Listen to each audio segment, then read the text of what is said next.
The podcast you are about to listen to contains at least one of the following: strong language, disturbing topics, abusive opinions, generally things that aren't appropriate for little kids or overly sensitive people. So, if any of that stuff's going to get your nose out of joint, this is your chance to turn it off. Welcome to I Had to Say It, the podcast where I talk about things that I feel need talking about, and sometimes they're not getting the attention they deserve. And your feelings, they're not under consideration. Hey everyone, welcome to another episode of I Had to Say It. Today we are going to address something where I feel like, unless you've been living under a rock, this is pretty big news, so you should probably at least be peripherally aware of it. But if you're the kind of person that has somehow found their way into my little spot I've carved out for myself in the World Wide Web, that you probably already know this. And if you are the person who actually needs to hear this shit, you probably aren't listening to me. So if you do have somebody who lives with their head wedged firmly up their rectum, feel free to direct them to this episode so we can get their shit straightened out. So what we're going to talk about first is I want to talk about what is going on in Cuba right now. If you are unaware of what is going on in Cuba, you really are either willfully ignorant or you just haven't been reading the news, which I can understand. The news is depressing. The news sucks. A lot of us have made a point of ignoring it. I do the dip your toe in the water method when it comes to news. I read the headlines just to see how bad and how fucked up the world has gotten, and then I go back to ignoring it because I find I'm a lot happier if I don't over-propagandize myself. But this is one of those situations where it is a legit thing that needs to be discussed. And partly this needs to be discussed because I want to speak directly to the ultra-far extremist leftist individuals who are constantly talking about how communism is some sort of answer and how they think the world's going to be a better place if we all decide that we're going to live that beautiful ideal. First off, the vast majority of these assholes don't actually understand how communism was even developed as a concept. And the fact of the matter is, communism in its current modern concepts and the structure, before you get into Stalinism and Leninism, which is where the major changes came into place, and none of it was good. But Karl Marx, the supposed, the so-called father of communism, this is a guy who was only in a position to develop these theories about how, cultural class wars exist and how these things happen because he was the privileged son of a landowning, vineyard-owning lawyer who grew up in a, what would at least be considered an upper-middle-class family nowadays. And by and wide, a lot of these assholes that are out there lauding all this flawed theory, in an ideal world, in an idyllic scenario where all people were good and fair and treated equally, Marxism and communism is a wonderful concept. If everybody gave as they were able and took as they needed, that would be fantastic. The problem is human nature does not allow that shit to work. And it has been shown time and again. There's a reason why the Soviet Union, the world's powerhouse of communism, collapsed. Because it's bullshit. It provides no incentive for work. It does not reward innovation or creativity. And there is, as much as people want to say it's about equality and fairness, there are still class stratus in there. There are still the elite, the political elite, the people who toe the line and bang the drum the hardest saying how great the system is, lived better lives than the average worker. That's not how it's supposed to work. It's not. If you support the party is supposed to support you, and everybody's supposed to be equal and treated fairly. That's what everybody seems to think communism is. In implication and in practice and in implementation, that's not how it worked. Nowhere, never in the history of the world has it worked. The closest it's come to working is in China, where they don't even actually practice practical communism.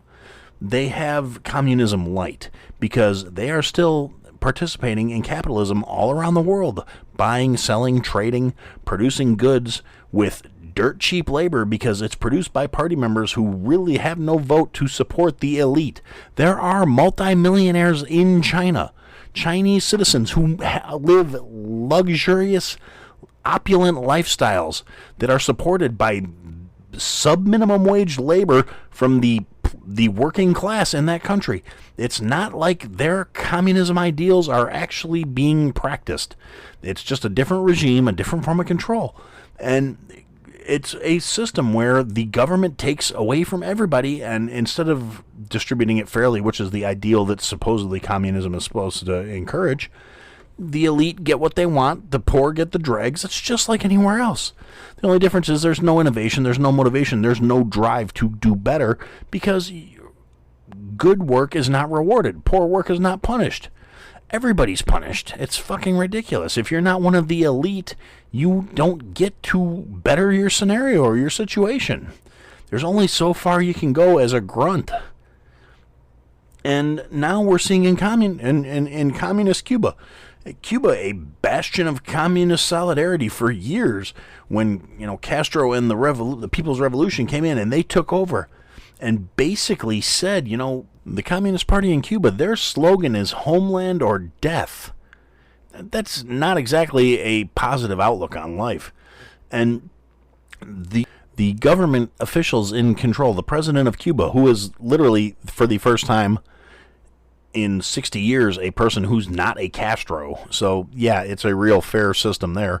It's not a complete, family business of a ruthless dictatorship where the common man is there to serve one family.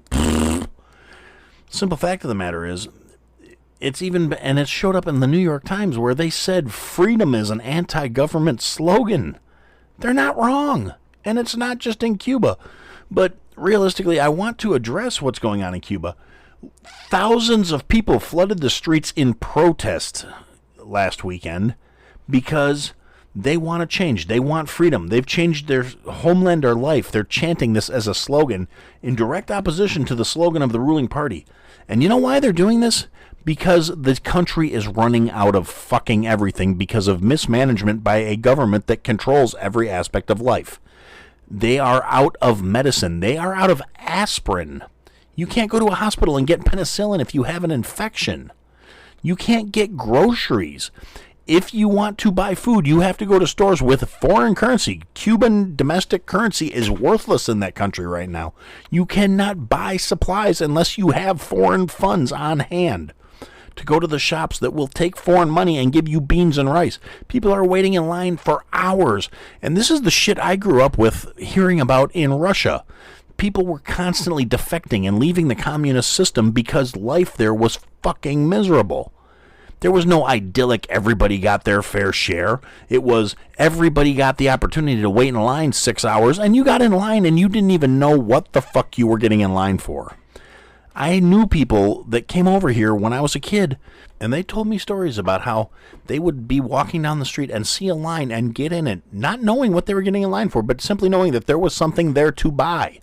And so they got in line and they waited just to see what it was. It could have been a loaf of bread. It could have been potatoes. It could have been pantyhose. They didn't know. But things were so scarce and it was so hard to come by things. If you weren't an active upper tier party member of the Communist Party, you got shit on left and right. You got nothing. You worked and slaved and provided for the party, and you towed the line and you waited in line hours to get food, and you weren't even sure you were waiting for food.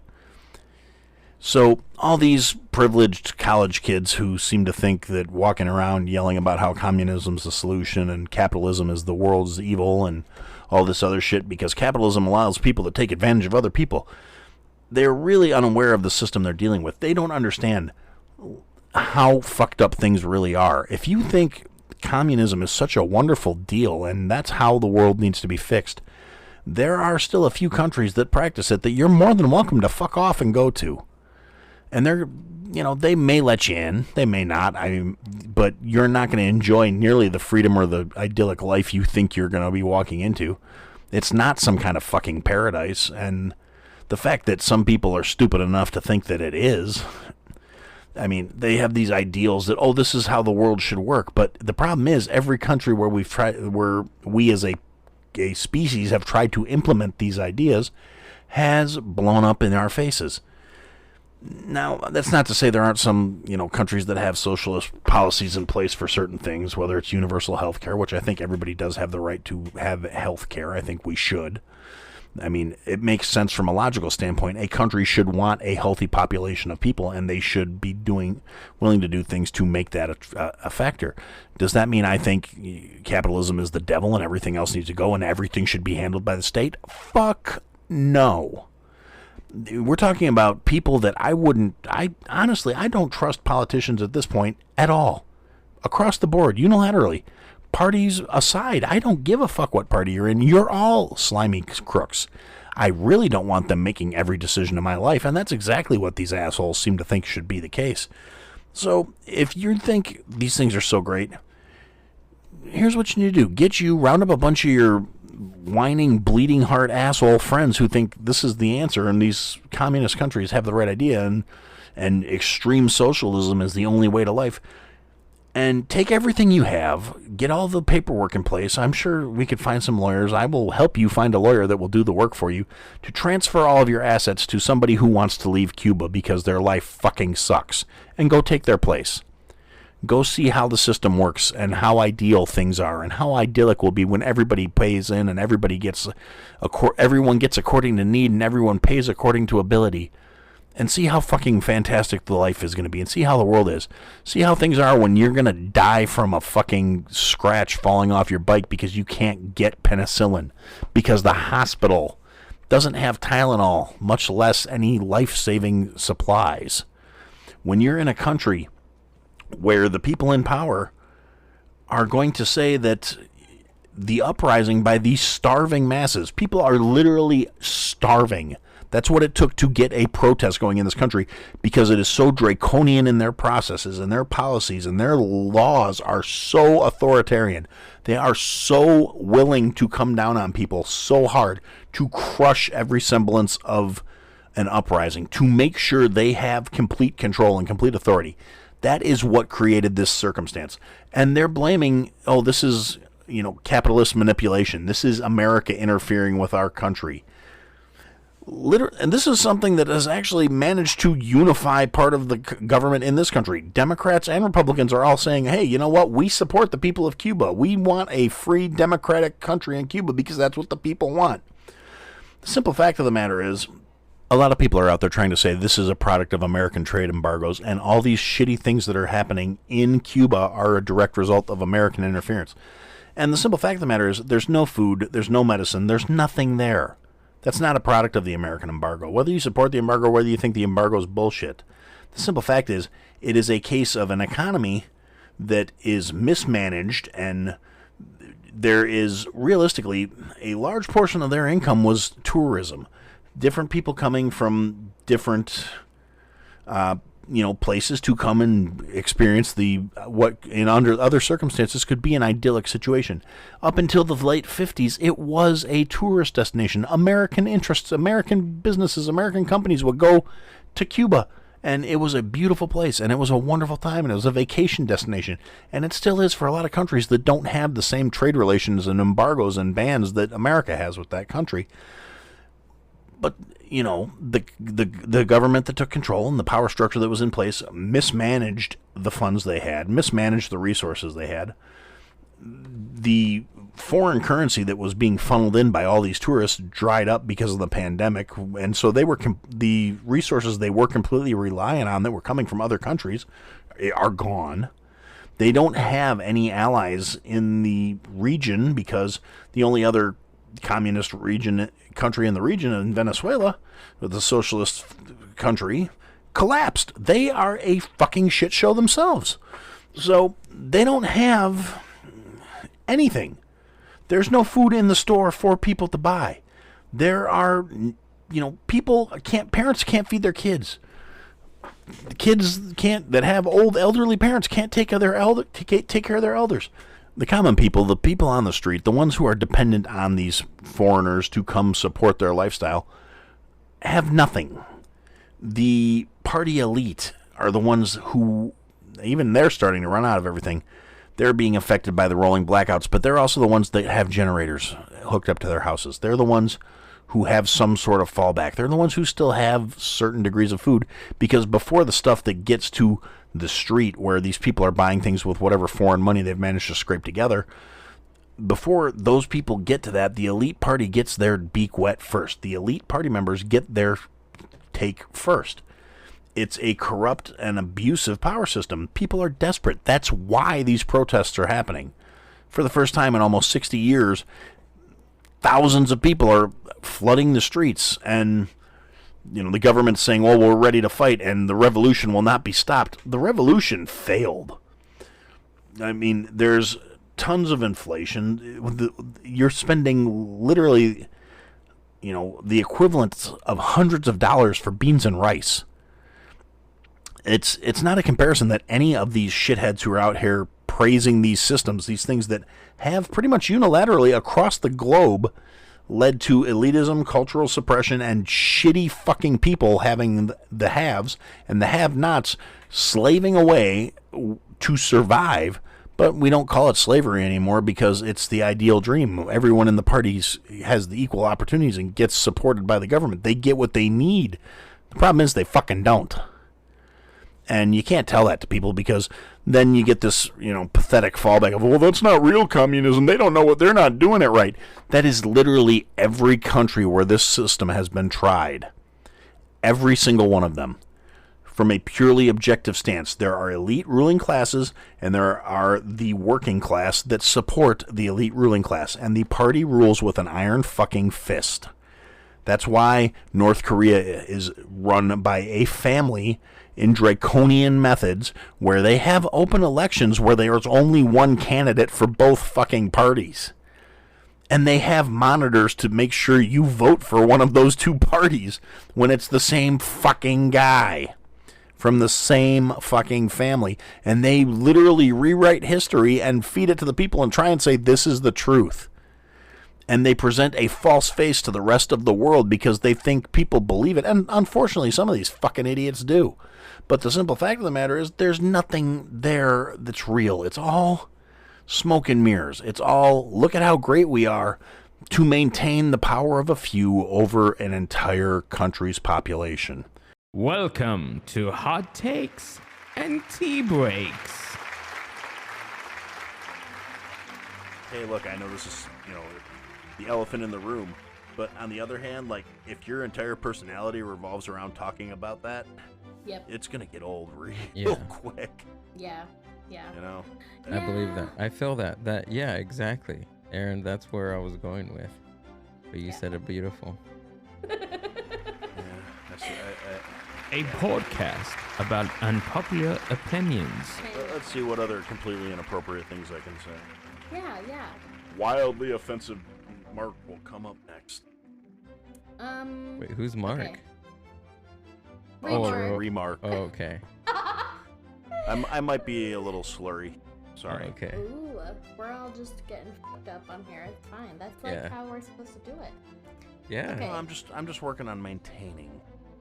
Oh, I just woke up from a nap and I didn't even, this is barely even touched yet. Yeah. So. Well, no, well, that's the thing. I had 2 cocktails, but I'm also running on 2.5 hours of sleep, so I'm just. oh God. Okay. Well.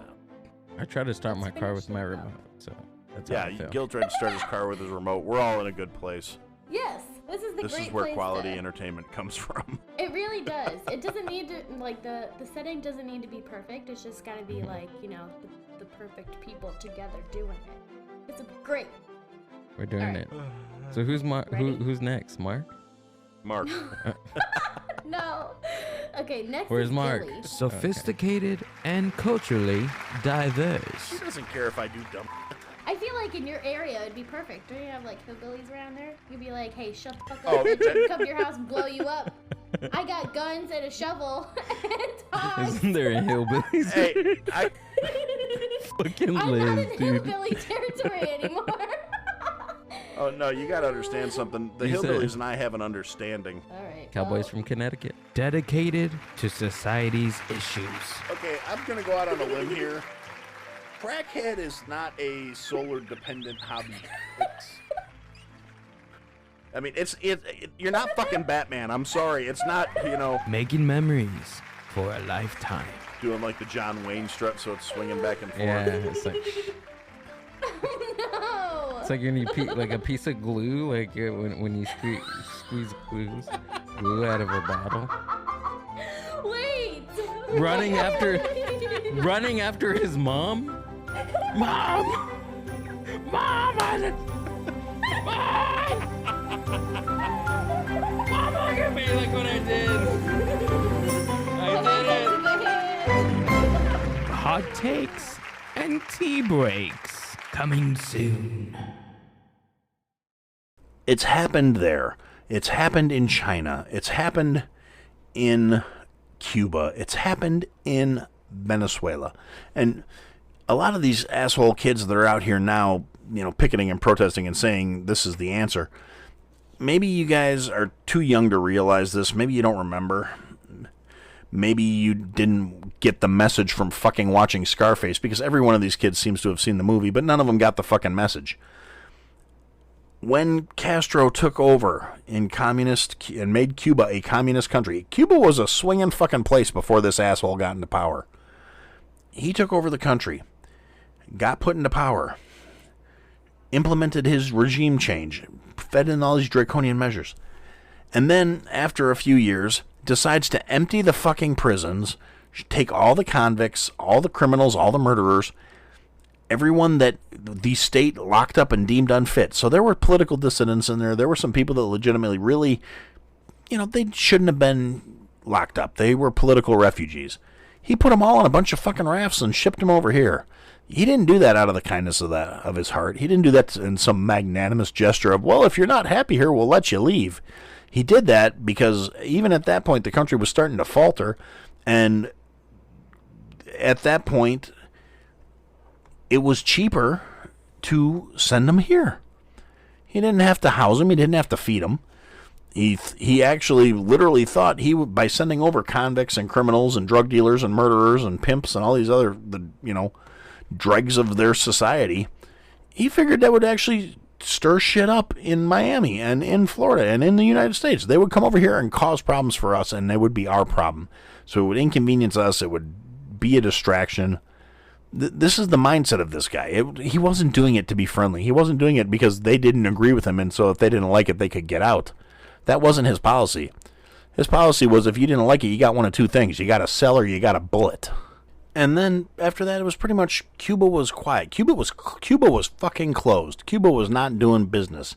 Cuba, because they had the backing of the Soviet Union. The Soviet Union backed Cuba because that gave them a foothold into our half of the globe. And during the Cold War, that was a thing. A lot of you fucking kids don't understand that because it's something out of a history book that really isn't even talked about anymore according to modern curriculum. But it was a thing. I lived through it. I was there. I was there when, Ronald Reagan said, Mr. Gorbachev, tear down this wall. You fuckers don't know what it was about, and it was the whole Berlin Wall thing. That was a whole nother misunderstanding and miscommunication. But here's what's going on in Cuba right now in the Cliff Notes version. The Soviet Union collapsed. It collapsed because communism is a faulted system and it doesn't work. So the Soviet Union collapses. Cuba loses its financial backer because the world superpower that has been footing their bills and keeping them in tanks and weapons and keeping their troops armed so the troops can keep the people suppressed is gone. So they lose this easy source of cash. So they are, against their own will, in the late 80s, early 90s, when things started going to shit for the Communist Party in the Soviet Union and when it actually collapsed. Now all of a sudden Cuba has no income. They have no weapons. They have no troops. They have no money to supply their troops. They can't keep their armed forces moving. So against their own choice, they have to open up. They have to start allowing business to come back to Cuba. They have to start allowing for private ownership and for free market trade, which, as much as they hate it, it's literally the only way they can support their regime. So they do it reluctantly. Now, you fast forward some more, and you got to bear in mind, even though this little communist paradise is now doing trade with private businesses and allowing free trade and allowing some tourism and income coming into the country so they can keep themselves in mustache wax and cigar cream or whatever the fuck it is they're spending all the money on, keeping the elites happy and the common man fucked. But So now, all of a sudden, you fast forward, we're in a new millennium. And things have changed to a certain extent. Still not on par with a lot of the developed world, but now we have Cubans and the general population who have smartphones. I mean, it's not an iPhone 12 by and wide, unless you're a super elite party member. You don't have an iPhone 12, but they have technology at this point. They have social media accounts. They have access to smartphones and the internet. And so some group decides, okay, we're sick of this shit. We don't have any food. We don't have any water. We don't have any medicine. We're going to get out there and we're going to go stir some shit up. And in the 90s, when the economy was fucked in Cuba, there was not the communication ability. It wasn't as noticeable on a global scale because the government controlled the information. There was no internet access. There was no social media. People in Cuba did not get internet access until about a decade ago. So think about that for a minute. Things were fucking worse then than they are now. And we didn't hear about it because it was being suppressed by the government. So you fast forward to now. A bunch of people start deciding they're going to go out and march in the streets. And they're pissed off because they don't have what they need to fucking live. Now they have social media. Now they have communication amongst people. So what started as a few people being pissed off is all of a sudden thousands of people flooding the streets because they don't have water, because they don't have food, because they want freedom, because they're tired of being hungry. They're tired of being oppressed. They want freedom. They want happiness. They want life. Then the government shuts down the internet. Go figure. So it got shut down on Sunday and has been intermittent off and on since then. But the problem is, before the Cuban government got a chance to pull the plug on the national communication structure, people got the message out to the rest of the world. That's literally the only reason anybody knows what's going on right now, is because one of the first things people did when they saw this shit going on is said, they're going to try and silence us. People need to know this is happening. And we're still going to have assholes denying that this is how things happen. They're going to try and say that capitalism is still bad and that our system is fucked and we should be looking to these other ideologies to live a utopian existence. And these fucking morons, even though the simple fact is, the fact that we have these images of these protests, I mean, literally, they're out there, they're rioting, they rolled the police car. That was unthought of for years. You didn't move against the state if you were a Cuban resident. You snuck off in a raft made out of fucking tires and tried to get to Miami without dying. And that was how you dealt with this shit. You did not actively oppose the government because you died. You went to jail forever or you died. And people got out there and they started protesting and they said we need to show the world so when we are silenced by our government, people will know what's going on for a change and will see this as a fucking problem. And yes, in this case, it was a riot. And you know what? It was a justified riot. It was not a quote-unquote peaceful protest where they were breaking into Targets and the Nike store and stealing 60-inch TVs and new shoes. They were rioting to get food and medicine. This is a state-run food store. Literally, the only thing you go there for is provisions, food, grains, beans, beverages, water, coffee, the basic staples of life. That's literally all that was in the store that the crowd attacked because they were literally starving to death. These people are dying, and there's going to be assholes out there trying to compare what they're doing to everything that was happening in the United States last summer. And that is going to piss me off, and I know it's coming, which is one of the reasons why I've been trying to avoid all the social media stuff.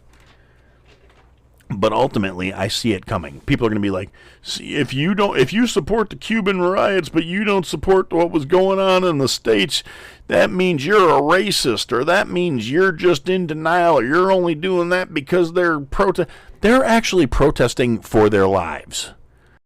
They're actually rioting to survive. They're rioting for their lives. They're rioting for food and medicine. They're not looting to get a come up. They're trying to survive. If you don't see the fucking difference, you're a hypocrite and you're an asshole. And I'm not saying that we shouldn't be protesting the shit that happened here in the States. I completely endorse and support the actual peaceful protests that happened last summer. It's the looting and the rioting I don't endorse and I don't support, because that's not a peaceful protest.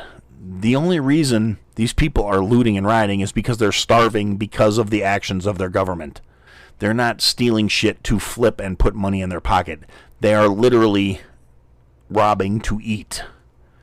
So if you're going to try and compare that to the petty bullshit that happened in this country last year, you're a piece of shit. It's not the same thing. It's not even on the same fucking level. These are people trying to get their lives fixed. And they're dealing with a situation where there have been rolling blackouts for literally fucking months in this country because they don't have the resources to keep the power on. There are people starving and because there is no food to be had. They only have water because they're catching rain and trying to survive in the bare minimum of standards. And a lot of humanity is dealing with the fact that these people have nothing, literally nothing. The only reason they're taking to the streets is because they have nothing left to lose. And the only reason we know about it is because they got the word out before this system that all these assholes want to idolize and fucking treat like it's something that it's not, didn't clamp down on them quite quick enough. And even though the government has already made its moves to suppress the information, they are coming back at these protesters way harder than any American police or military has ever reacted to anything going on in the modern era. Not to say there weren't bad reactions. I mean, there's a lot of history in the U.S. that we're not proud of, but the simple fact of the matter is people are being beaten and detained, and protest organizers and social media people in Cuba are already compiling lists of people that have disappeared because of this unrest. Literally gone. Probably dead. If not locked in a cell somewhere, may never see the light of day again. Beaten in the process. Stomped in the process. Boots to skulls. Beaten once they've fallen. And there is footage of this happening. It's not like this is propaganda. This is what is happening. And a lot of the signal's going to go completely dead because not only is it being shut down and raided by the government, but they don't have the power to turn things back on. If you really, think this is such an ideal situation, get your ass down there. Get a duffel bag full of battery packs and solar chargers and go help these fucking people. Otherwise, shut the fuck up. And anyway, so we're coming up on about the half-hour mark, so I guess for now, that's what I had to say. Thanks for listening to another episode of I Had to Say It. If you liked what you heard, leave a review, give us a follow, give me some feedback. And if you didn't like what you heard, leave a review, give me a follow, give me some feedback. I'll try and fix it. Check us out on all the social media platforms. At I Had to Say It podcast is the trigger for all that stuff, for the search term. And if you want, check out the website, www.ihadtosayitpodcast.com. There's links to people that have been involved with the program, things I've talked about. There are some links available for some merch that we're working on, and there are ways to contact us there as well. And thanks for listening, and I look forward to talking to you again soon.